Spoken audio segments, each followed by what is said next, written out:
इथं झाला आहे अर्धा किलो साबुदाणा भाजून. गरम आहे, थोडा असं होतं बरं का कढईत. इथं आहे 2 किलो बटाटे.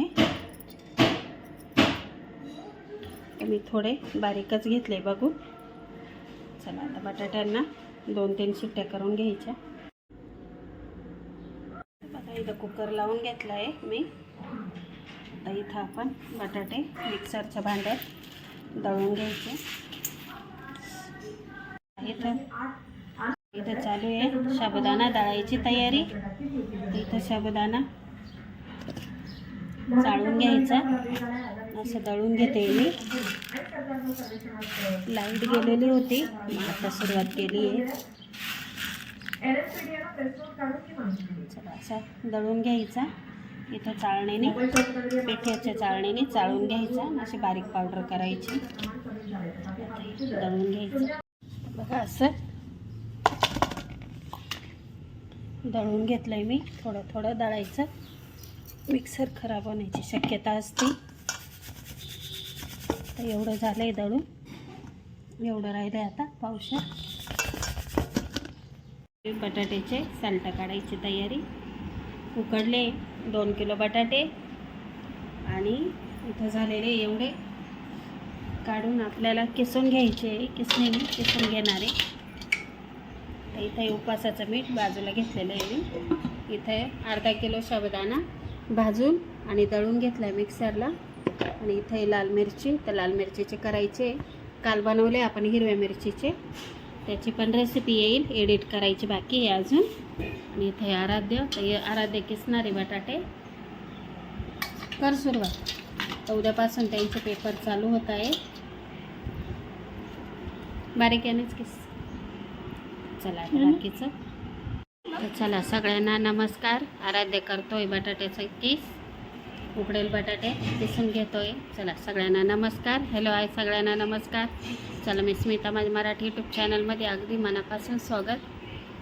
तर आज हिरव्या मिरचीचे झाले आपले पापड. हिरव्या मिरचीच्या चकल्या झाल्या, त्याची रेसिपी आली. लाल मिरचीचे चकल्या, त्याची पण रेसिपी आली आहे. तर आज लाल मिरची वापरून बटाटा साबुदाणा पापड बनवतोय. इथं चालू आहे बटाटे किसायचं. इथं झालेलं आहे आपला बटाटा किसून. यात साबुदाणा पीठ फॅन चालू आहे, थोडं उडवतोय. चवीप्रमाणे साबुदाणा पीठ घेतलं मी टाकून. उकडलेला बटाटा, साबुदाणा पीठ, चवीप्रमाणे मिरची आणि चवीप्रमाणे मीठ घ्यायचं आहे. तर वाळवणाच्या पदार्थांना मीठ कमी वापरायचं. मिक्स करून घेऊ. वाटलं तर थोडं पाण्याचा हात घ्यायचा. तसं आपण थोडं वाफवणारच आहे.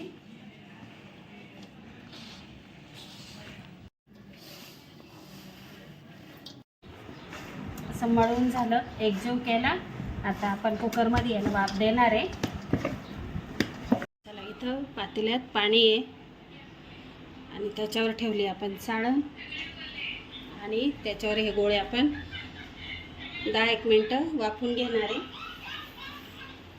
चला इथं झाले आपले वाफून गोळे.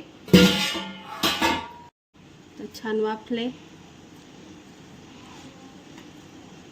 इथं छान झालेलं आहे पीठ.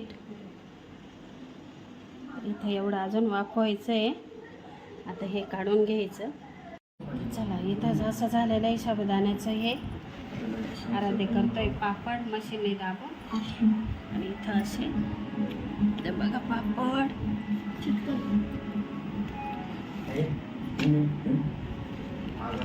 छान होत आहे. असे करून घेतोय. तर इकडं असे झालेले छान झाले. थोडं सुकून द्यायचे घरात, नंतर वरती टाकणार आहे मी गच्चीवर.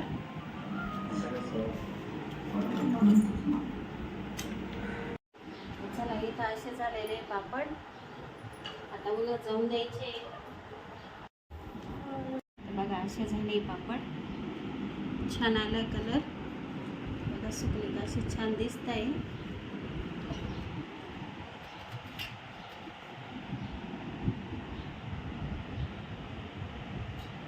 नक्की ट्राय करा ही रेसिपी. आवडली असेल तर लाईक करा.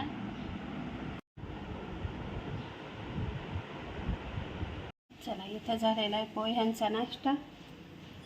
तर ठेवली कढई. तर इथं आहे हिरव्या मिरचीचे साबुदाणा बटाटा पापड आणि इथं आहे लाल मिरचीचे साबुदाणा बटाटा पापड. तर हे मी आता तळून दाखवते तुम्हाला. आणि रेसिपी आवडली असेल तर नक्की लाईक करा. चला, इथं ठेवलं आहे कढईत तेल. छान लाल मिरचीचे पापड. तर बघा, छान फुलत आहे. पापडाची साईज दाखवते मी तुम्हाला. पापड बघा किती मोठा झाला आहे. तर नक्की ट्राय करा ही रेसिपी. खूप छान झालेले पापड. तर बघा पापडाची साईज. पापड किती छोटा आहे आणि बघा किती मोठा झाला आहे. तर नक्की ट्राय करा. खूप सफेद वाटत आहे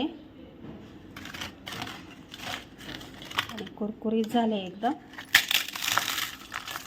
बिलकुल तेलकट नाही.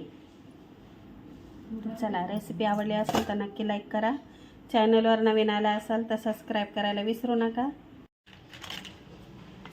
चला, मी सर्व पापड या प्रकारे तळून घेणार आहे. तुमच्याशी रेसिपी शेअर केली. बघा एवढे सफेद होत आहे. चवीला पण खूप छान झालेले आहे. थोडी वाफ द्यायची.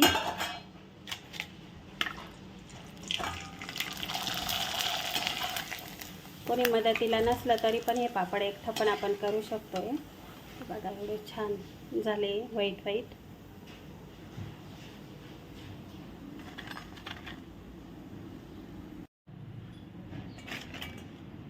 बघा इथे लाल मिरचीचे पापड झालेले. नक्की ट्राय करा. रेसिपी आवडली असेल तर रेसिपीला लाईक करा, शेअर करा, सबस्क्राईब करा. चला, भेटू छानशा रेसिपीमध्ये. तोपर्यंत सर्वांना बाय बाय.